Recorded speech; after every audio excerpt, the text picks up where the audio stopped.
I'll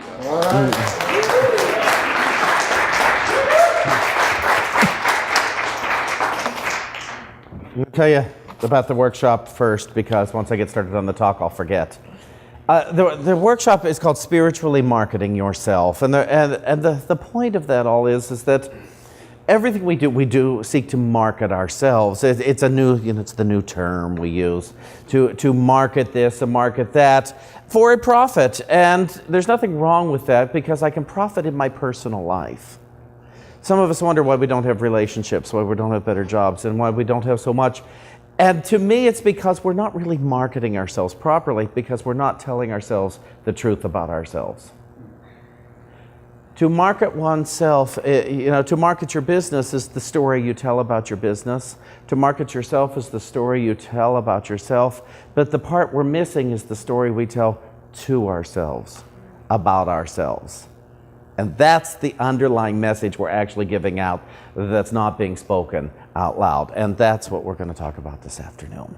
So I hope you'll stay. The storm's not supposed to end till 1 o'clock anyway. So you might as well stay. You might as well stay. I can't tell you how thrilled I am that all of you are here today, because you had a choice. You had a choice, and that your spiritual life was so important to you today that you would want to come here and be with each other and hear a stranger speak. Here's someone that you don't, I assume you don't, unless you've been watching me on YouTube or something, you don't know much about me. And how many of you were brought up in New Thought churches? Yeah, that's what I thought. That's what I thought. There's a wonderful story, and I hope no one else has told it to you, because I consider it my story, about a man who was trapped on a desert island for years and years and years and years. And when he was finally rescued, they were shocked at how he had built up this island. There was this beautiful dock where they landed the boat, and there's these huts and things down here. And up on the hill, there are 3 buildings. I mean, real buildings. And they look at them and they say, well, how did those get there? He said, well, I built them. You built those buildings? He said, yeah. He said, well, what are they for? And he said, well, the one in the middle, that's my house. That's where I live. And they said, oh, wow. And what's the one on the left? He said, oh, that's my church. That's where I go to church each week. You built a church for yourself. That's amazing. He said, well, what's the one on the right? He said, oh, that's the church I used to go to.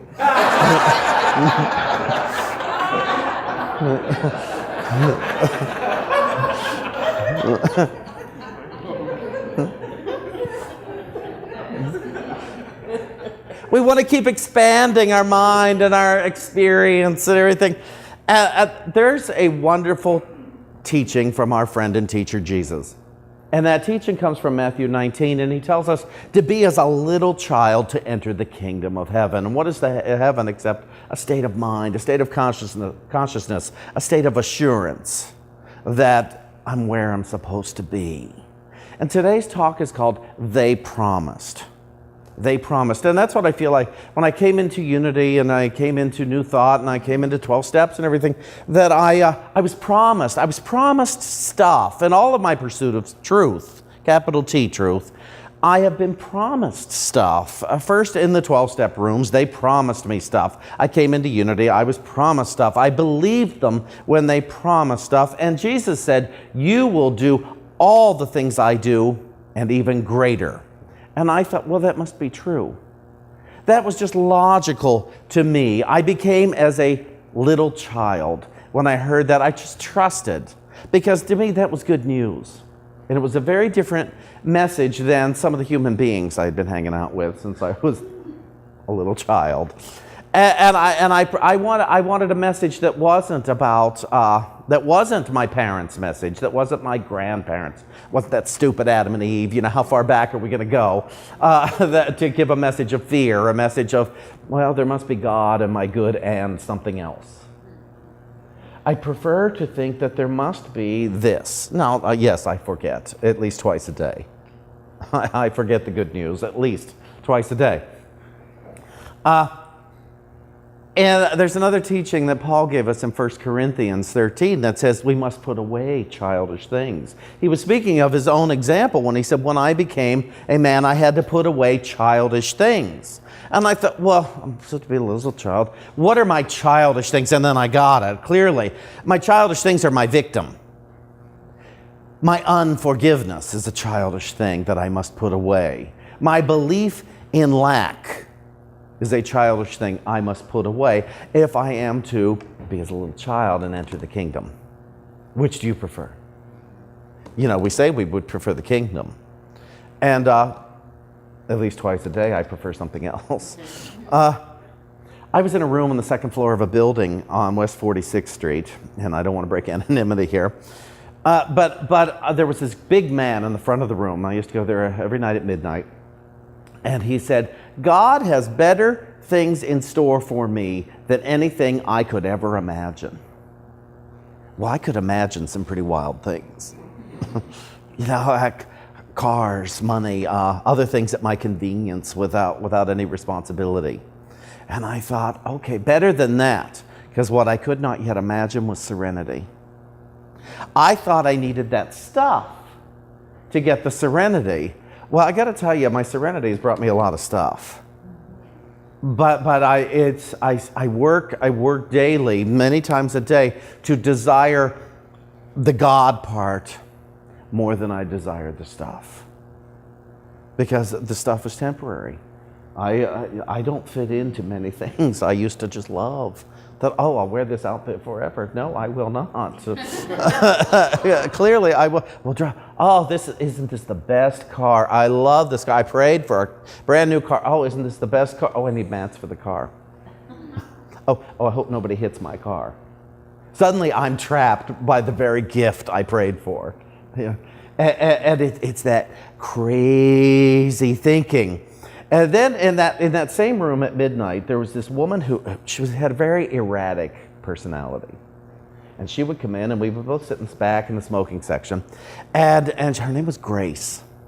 And she would rant about her day. She would scream about how awful her day had been. But at the end of it, she would always share but I know God's will for me is to be happy, joyous, and free. So I'm going to keep coming back. That was news. I had no idea God's will for me was to be happy, joyous, and free. Happy, joyous, and free was God's will? I could get on board with that. Happy, joyous, and free. Happy, joyous, and free. I bless that woman every day of my life that she told me what God's will for me was, because I thought, well, God's not a person. The will isn't a longing for me to be happy, joyous, and free. God's will is God's will, so God's will cannot not be done. And so, happy, joyous, and free is here right now, whether I'm noticing it or not, whether I'm taking advantage of it or not. Today's talk is about developing our faculty of faith. We have all that we will have. And we must develop it towards I am good. Now, good is my personal ministry. Capital G, good. There's no bad in the opposite of this. And I discovered it was my first time really in a Unity church. I'd been there a couple of times. But I went on this one Sunday, end of 1996. I woke up on a Sunday. I'd just been home for Christmas. And I woke up on that Sunday and I thought, I need something today. I just need something. And I thought, run up to Unity. So I threw on some clothes and I ran up to Lincoln Center, and there was a new minister there.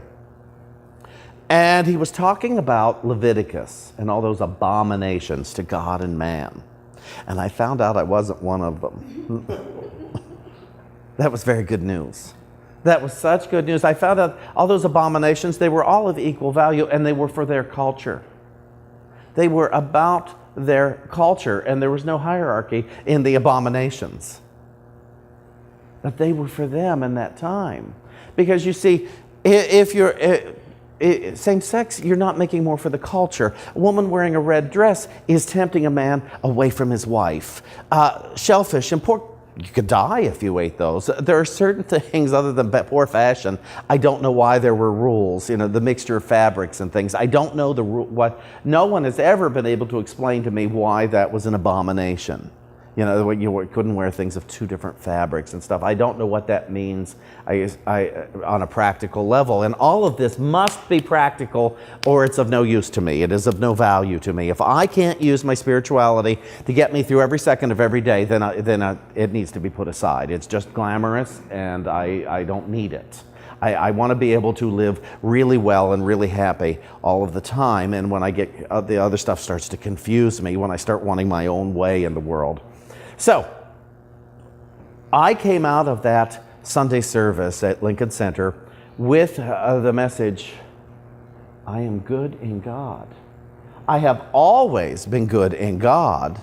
I will always be good in God. I may be really poorly behaved on a lot of days. And I may not feel good, but neither of those have anything to do with what I am. The essence of my being, the truth of my being. Because I now know that if God could see bad, God would be bad.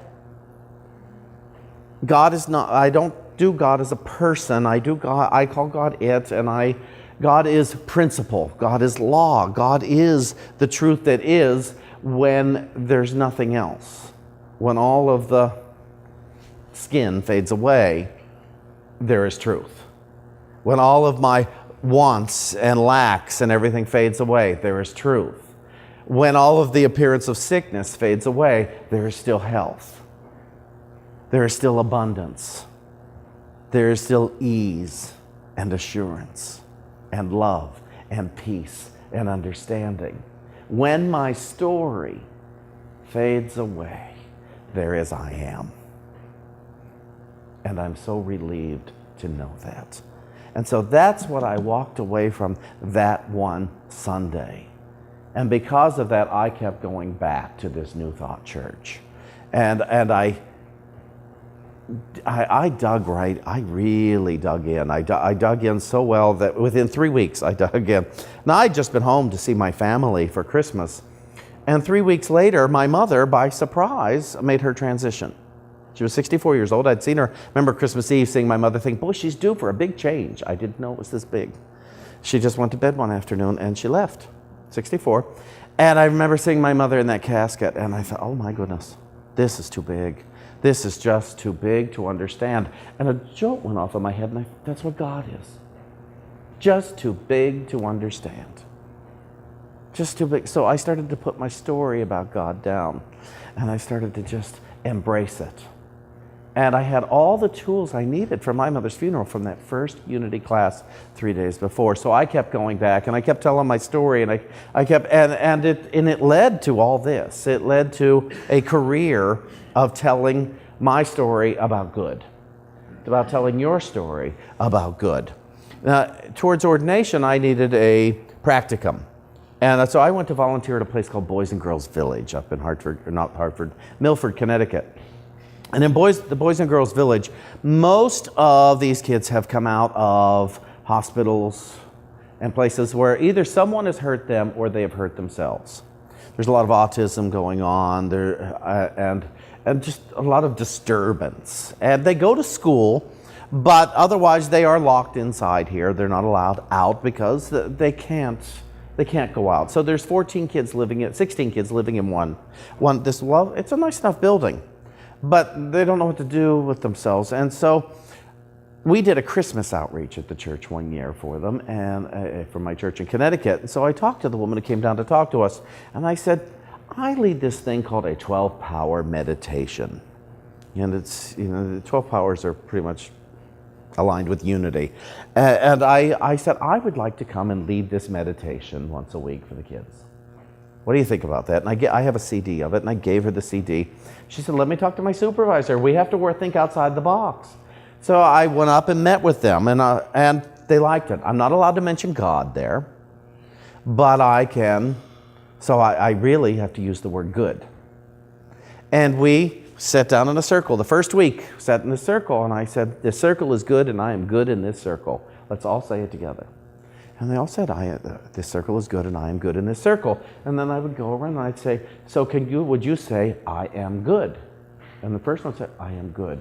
And each one would go around saying, I am good, I am good. Now, some of the kids had a hard time with this because with their lives, what do you mean I am good? If I were good, I wouldn't be having this experience. Or they wouldn't use words like that, but this wouldn't have happened to me if I were good. And I'd say, well, maybe all that happened so you could get here.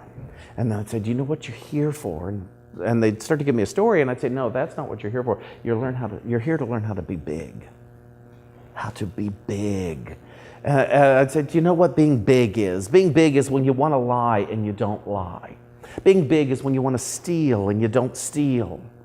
And one kid raised his hand, he said, being big is when you want to spit on somebody and you don't. And I thought, well, that's big. Yes, you're right. That is being big today. One girl, she's probably 13, she had no jaw muscles left from epilepsy, and so she drooled all the time. And what's horrible about human beings is that no matter how unfortunate we are, we can find someone less fortunate to torture. And she was the one the other girls would torture in here. And she raised her hand and said, being big is when you remember somebody else's good when they forgot your good. And I thought, that's pretty darn magnificent as far as I am concerned. Now, I come out of a place that some of you do, and I want to read these because they come from, they're the 9th step promises. And these promises that were made to me changed my life. They made me want to heal in a way that I had never considered before. And it says, if we are painstaking about this phase of our development, we will be amazed before we are halfway through. We're going to know a new freedom and a new happiness. We will not regret the past, nor wish to shut the door on it. We will comprehend the word serenity, and we will know peace. No matter how far down the scale we have gone, we will see how our experience can benefit others. That feeling of uselessness and self-pity will disappear. We will lose interest in selfish things and gain interest in our fellows. Self-seeking will slip away.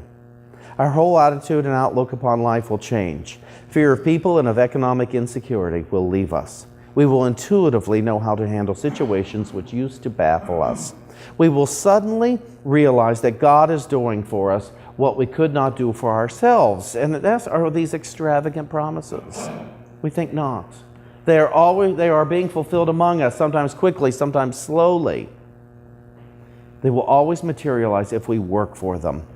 So when I began to desire God more than the stuff, I began to manifest an amazing life, because believe me, I did not leave high school voted most likely to be a minister. They said, I may have been voted most likely to need one.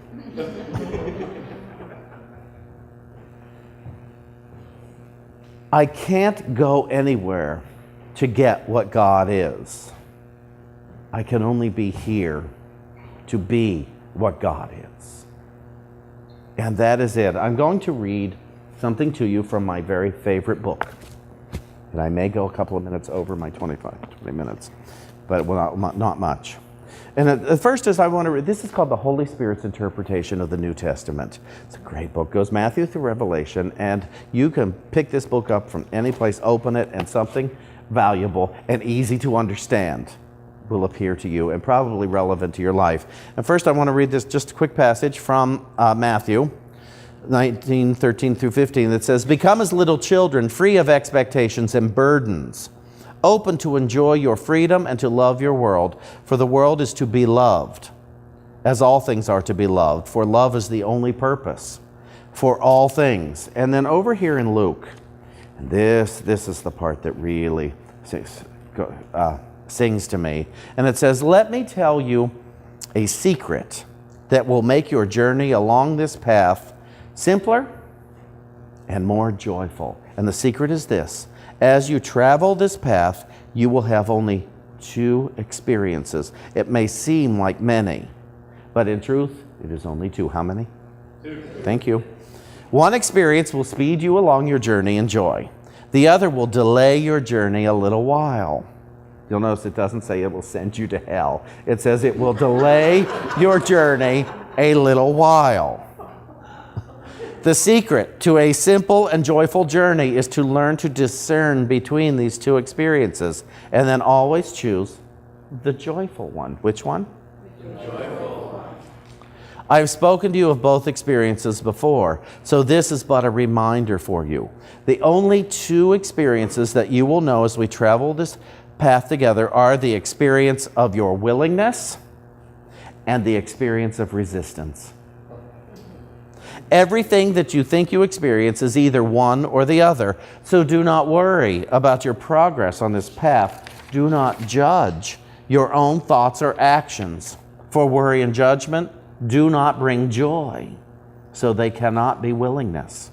Discern carefully, my friend. Recognize the thought within your mind, and at every opportunity, choose the strength of your willingness. Seek only for the kingdom, and all things will be given you. Where your heart is, your treasure is also. It will be helpful if you remember this. God's will is that you be perfectly happy in every moment of eternity. That is simple. And so when you are not happy, you have made a choice that is not God's will. When you are not happy, you have chosen with resistance, and that's all. It's not a fight or a rebellion. It is merely resistance. It does not take you from God or separate you from God. It merely resists your willingness to know God. So whenever you are not happy, it is because you are resisting accepting truth. To be happy again, all you need do is return your heart to your willingness. Your willingness sings of God's will. And so give yourself to it in every hour to know happiness. And let me tell you another secret. The world cannot make you happy. And so the world must not be God's will for you. Thank you today.